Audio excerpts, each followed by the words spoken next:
Hey, what's up, everybody? This is your boy Kenny, and this is Daytime Divas Season 1, Episode 3, and the name of this episode is Blind Items. This was a really good episode, so let me get started. The damn episode opens. Mo and Leon are having sex in Maxine's left chair, on the set of the lunch hour. This is after hours, nobody's there. Her and Leon are getting real freaky. She even says that, she was like, while he's talking or whatever, he's talking and he's calling himself, talking to her and shit. She's like, you know what? I feel you, but I don't want to hear you. Just give me the dick. And that whole scene just had me laughing. I was just like, Mo is a fucking mess. And there is like no holds barred when it comes to Mo and how she feels about Maxine. And now that Leon then put that bug in her ear, because from the last episode, I don't think I mentioned it in my last review, but when her and Leon were together, Leon gave her an idea about this quote-unquote beats on the street type of thing where she can be interviewing random people on the street. And that can be a big ratings draw, but also it could be a major career launch for Mo. So she pretty much, took that idea, and now they're going to work it. And pretty much what ends up happening after that, it's now the next day on the lunch hour. All of them are on the set. They're having a segment about female gaze, and like, Maxine is having issues with her chair. Like, she cannot keep her chair up no matter what she does. It's like the damn chair just keeps falling and she's not comfortable. And on top of it, her favorite mug is missing as well. So she's really out of sorts. And while they're having this segment on the set, Mo decides to go rogue and talks about her new show, Mo to Mo, where she drives around and interviews random people. And now, Mo is getting all the attention from the show, which really pissed Maxine off. So Maxine is pissed. Her and Sean talk. Sean lets her know that I got good news, though. I got Rihanna for Thursday. So she's excited about that. But then she lets him know, like, look, let Mo's ass know that she can no longer go rogue on air. So he approaches Mo about it, and he says that, look, this is not, this is supposed to be about, the show and about you six ladies, not about you and your little, and the useless PA and your little venture. And she says that, first of all, Leon is not useless. Not everybody is born with a silver spoon up their butt. And I'm like, Mo is forever going in on Sean that, that he's pretty much like an entitled prince. And Sean just pretty much blows her off and keeps her moving. So then we get a scene where pretty much Heather runs into Mo, and she's like, what are you about to do? You better go apologize to Maxine? She's like, oh no, but I think I got something for Maxine that she's going to want to hear about. So they both go into the dressing room, and Maxine is in there with her stylist. Now, her stylist is this big black gay guy, and I got life from him. He was so fucking funny. And while they're pretty much talking, they bring up Anna Kraus. Now, Anna Kraus is who we met on the last episode. She was the last scene. She came in talking to the guy at the front desk at Maxine's building, and she starts pulling out $100 bills, asking questions about Maxine. So we come to find out that this woman, Anna, she was a former assistant of Maxine, and Maxine promoted her to an associate producer on the show. And that was like this was like 8 years ago, and she wanted to be in the spotlight, but Maxine kind of gave her some pretty much some harsh criticism that she was uncouth or whatever, and we find out that Anna really was kind of like a recluse on the show. Like, she didn't have the best physical appearance. She wore sweatpants, her lipstick was on her teeth, and she didn't look presentable on screen. So Maxine pretty much told her that, look, probably reporting, working behind the scenes is more your thing, not being in front. So, but yeah, But then even like her stylist knew about Anna. He said that look, there was times that I didn't know whether she was going to cry or was she going to explode. I was like, he was funny. He was giving me life. But then Mo drops the bomb and tells her that look, she's actually back in town. She's working for the New York Weekly, and she's also planning on writing a book about you. So should I give her an interview? Because, you know, now Mo has her own show. And she says, well, only if you're going to say nice things, Mo. So, no. I was like, she was not having it. So now Maxine is really on this like rampage to find out why is Anna writing this book, and it's about her. Like, what is she going to say? What is she going to reveal? So we also see that she also talks to, when she goes back home, she talks to William. Now, William is the doorman that she's having an affair with. They have a conversation, and she's saying, I want to know what the hell she's going to talk about. You know, what is she going to share? And he's like, look, you know, in regarding to your late husband, you know, no one's going to know what really happened that night. So I'm thinking, okay, so what was really going on, Maxine? You know, what really did happen to your husband, and how is William involved in that? So that's going to be interesting because, you know, William's like a little beau. You know, he's the doorman, but, you know, him and Maxine getting it on. So that begs the question, what happened with her late husband, and what was going on with that? So she wants to get to the bottom of it to find out what this woman knows. So she has a meeting with Anna, and Anna is shady as hell. Like she notices that, you know, Anna's appearance has changed. She's, you know, obviously making money, and she's, you know, worked out some kinks that she was having problems with in the past as far as her look. So Maxine is complimenting her, and she's like, yeah, but, you know, you remember back in the day when you told me that I was too frumpy for the cameras? Well, she said that, you know, but then Maxine's like, I never said that. She said, yeah, but you implied it. And she's saying that, look, it was just me being honest, just giving, you know, some tough criticism. It's all out of love, no hard feelings. And Anna was like, I don't have feelings. Of course, no hard feelings, girl. I'm like, see, Anna's letting it be known that, yeah, she's not somebody who can be trusted. And while they're having this meeting, she lets her know that she's pretty much, so Maxine's like, well, if you're going to be writing a book, you know, I should kind of like get like a proofread. She's like, you know, I can't, I can't share the subject matter, you know, to the person I'm writing about. You know, I have to keep that under wraps. But she says, well, at least I can help you find a publisher. She's like, oh, I already found Anna. She's one of the best publishers here in New York, so I'm good. I already got a publisher that's backing this. But then she's like, but, you know, I'm just going to talk about the things, the truthful things, you know, that, you know, you adopted, you know, your nephew, and now he's your son, and how your husband had all these bad business practices, but yet you were still loyal to him. I mean, I'm just going to tell, all I'm going to do is that I'm going to have everyone peek in the curtain of Maxine, and that's all. So, but Maxine ain't having that shit. So what Maxine ends up doing is she calls the damn publisher, Anna, and lets her know that she wants, you know, she wants some dish on this book, and can she, you know, send her some some copies of the book that's already been written. And Anna at first was like, oh hell no, you know I ain't allowed to do that. You know that's breaking my confidentiality with my client. But I'll do this under one condition.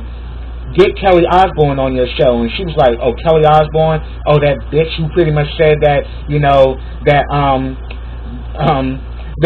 my Emmy dress was so tight that you could see the stick up my ass.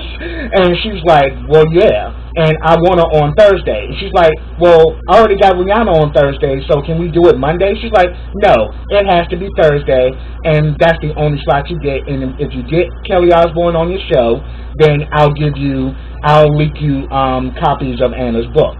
So we see that's what she ends up doing.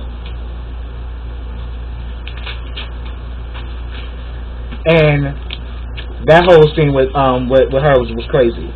Now the next person I'm gonna talk about is Kitty. Kitty pretty much is still, is still kind of like lingering over the heartbreak that her girlfriend cheated on her, and we actually see that she even unfriends her on Instagram.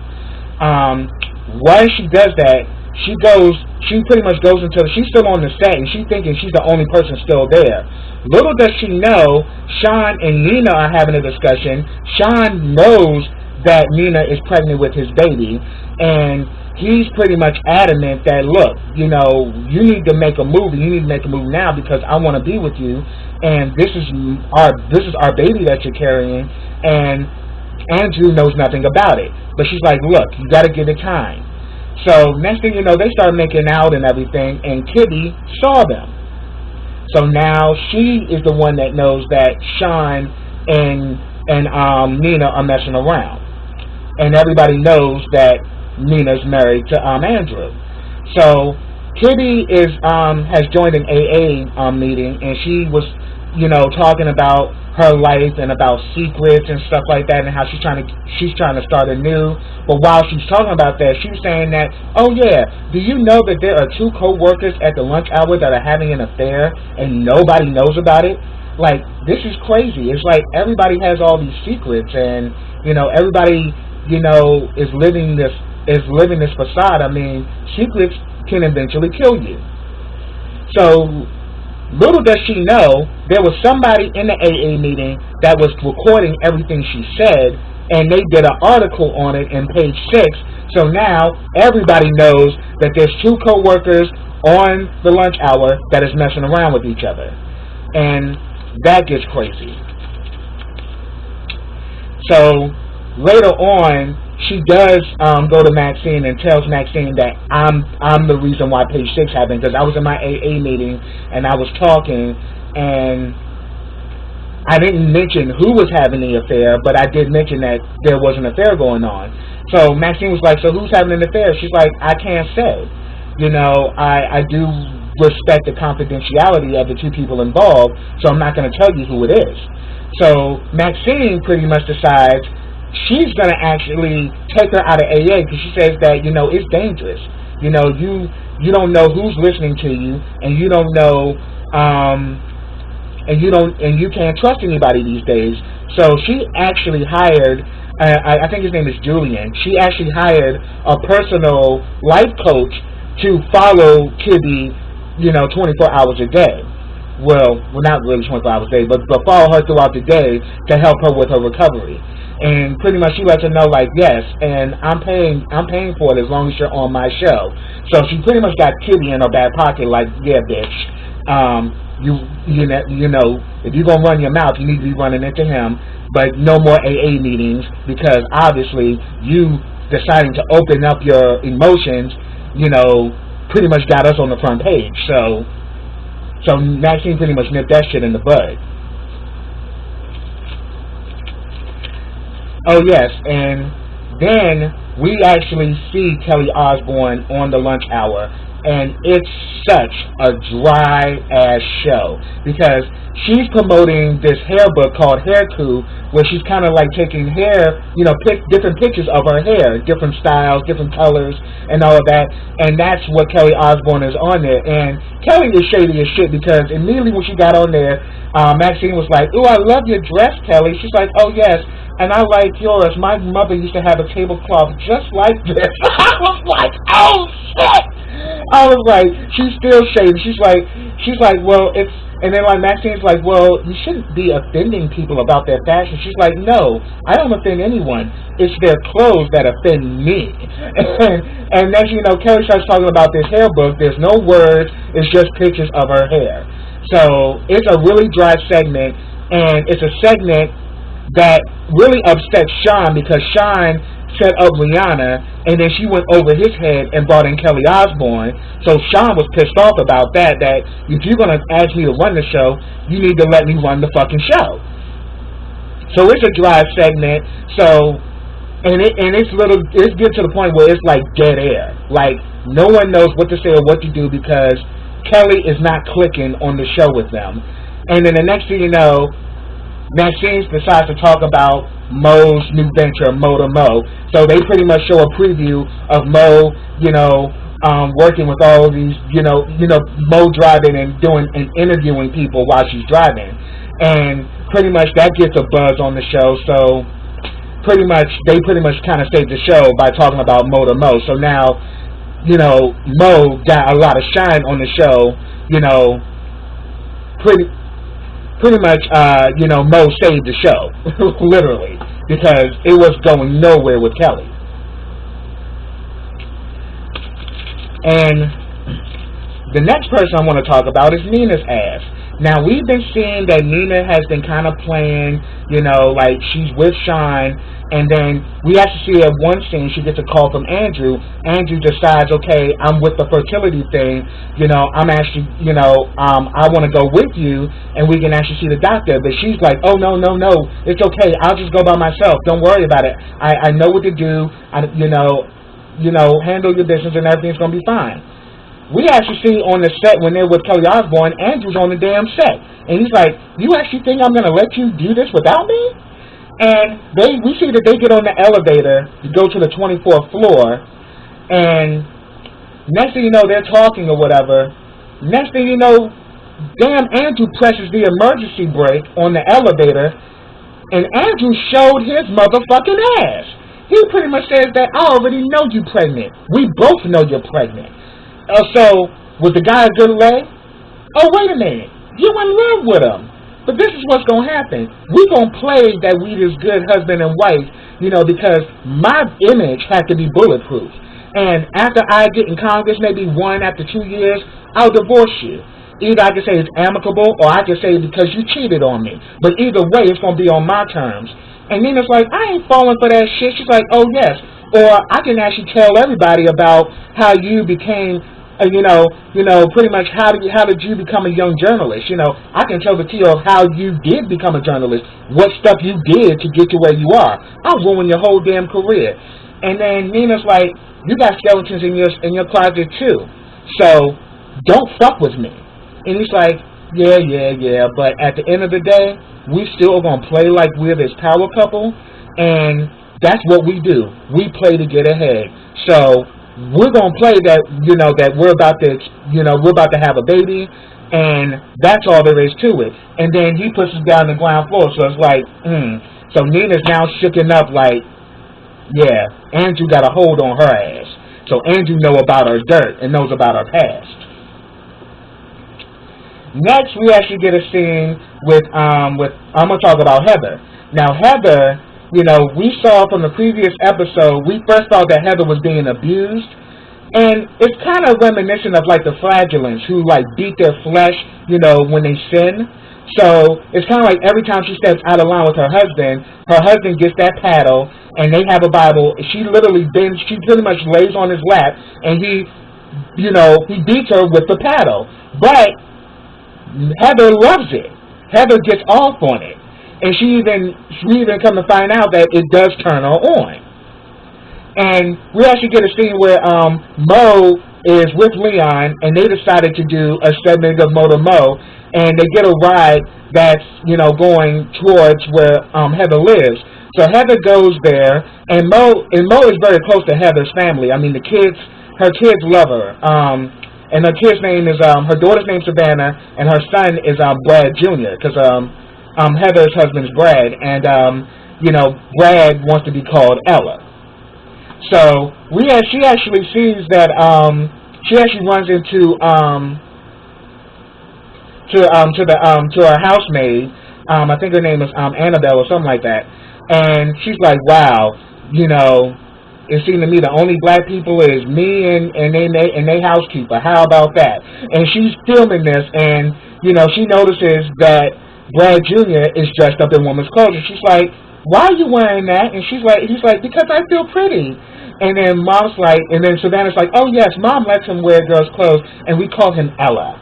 And she's like, oh, okay, that's nice. And she's like, turn the camera off, Leon. So she's like, so where's Heather? She's like, oh, they're both inside. So Annabelle goes out with the kids, and because Annabelle or Amadale, whatever her name is, she thinks that Heather is being physically abused by her husband.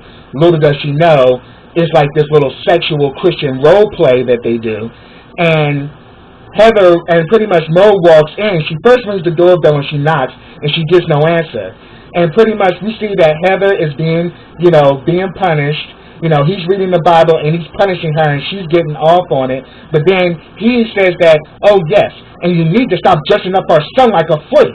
She takes that damn paddle. She says, now look, if you are not going to set our son as how God has made him, then you need to be the one that's going to get the paddle. And she starts chasing his ass around the house with the paddle and shit. And I was like, oh. That part had me dying. And then Mo was there and she's like, oh, what's up? And Brad is like, what are you doing here? She's like, oh, I just came in to see how y'all doing, but obviously I came at a bad time. I'll see you at work. I'll see you at work tomorrow. And we see that her and Mo are very close friends, and, her children call her Auntie Mo, and she pretty much says that, look, your secret's safe with me, I won't tell anybody. If you and him like this religious S&M thing, it's all good with me. That's what you like, that's what you do, it is what it is.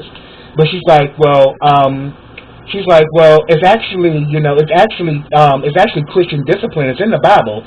And then Mo was like, well, maybe we read in different versions. I was like, Mo! Yes! Mo had me rolling on that. So we definitely know about that. Now, as far as Mo's ass, her and Leon are doing big things with this Mo to Mo thing. And right now she's in good standing. But, after the leak of that page 6, everybody's wondering what couple are they talking about. Immediately we see Sean and Nina talking. It's like, But then we see Mo and Leon because they're thinking it may be about them. And she's like, look, if I find out you said anything, Leon, I swear to God, I will. And he's like, I didn't say anything, baby. And then we see that Maxine calls a meeting. Not only is fraternizing in the workplace, not allowed. But then she said that we have a thief in our midst because things have been stolen. And her style was like, oh yes, Maxine's toilet wig, that costs more than my actual salary. So yeah, that shit better come back.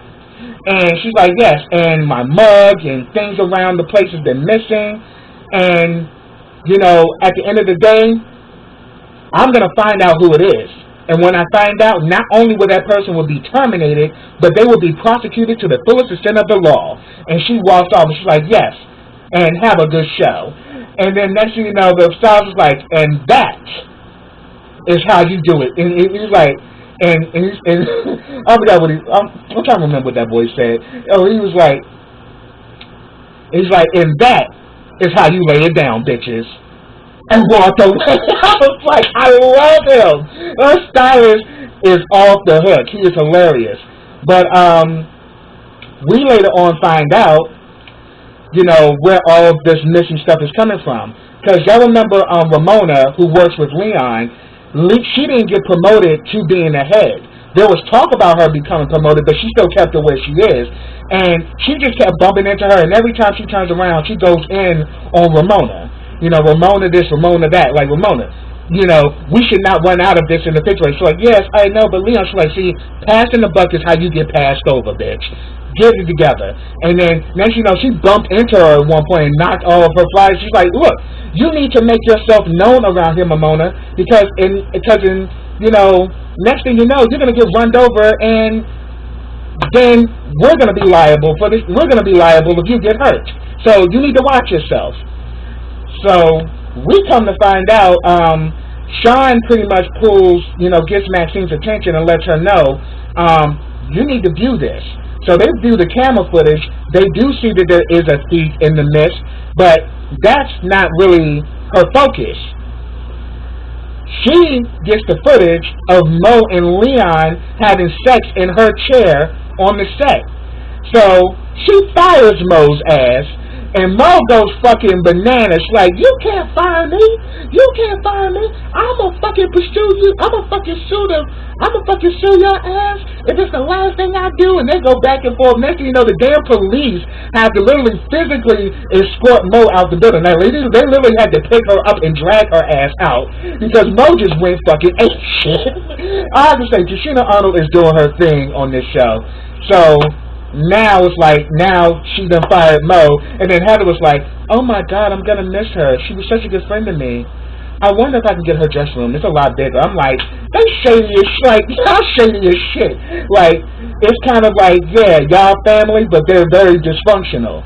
And for those of you who don't know, this show is actually based on Star Jones's book, Satan's Sisters, which she kind of talks about her dealings being on The View. Because we definitely see elements of The View, the talk in the real on this show. And it's ratings gold. And also Star Jones is one of the executive producers of the show.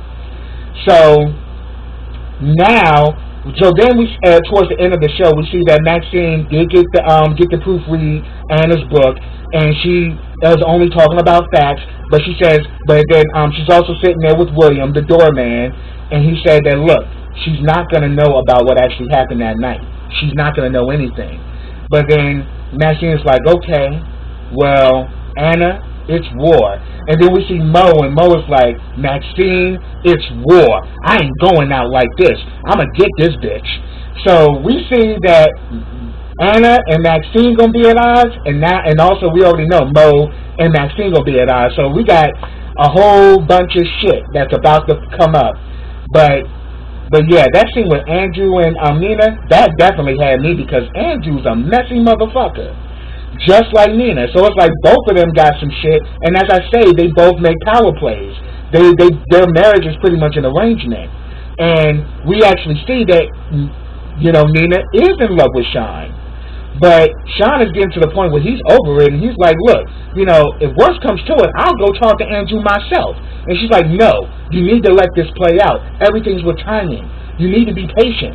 You know, and she's saying, like, look, we got 8 months, you know, and pretty much around the time she's about to have the baby will be around the time he gets elected into Congress. So she's trying to play that back and forth, but then we actually see that Andrew already knows she's pregnant. Because at first, we you know, from the last episode, he didn't know. But now we realize he does know, and he's holding that shit over her head that you're going to play my game or I will fuck up your career, because I'll tell how you became a young journalist and what you had to do to get to where you are. So I'm like, oh shit, that's crazy. But that's my review, y'all. If I missed anything, put it down in the comments. But yes, I love this show. Subscribe to my channel. Click that bell so you can get notifications every time I drop a video. Like this video, share this video, and comment on this video. And I will be back next week with the next episode of Daytime Divas. So until then, everybody, take care.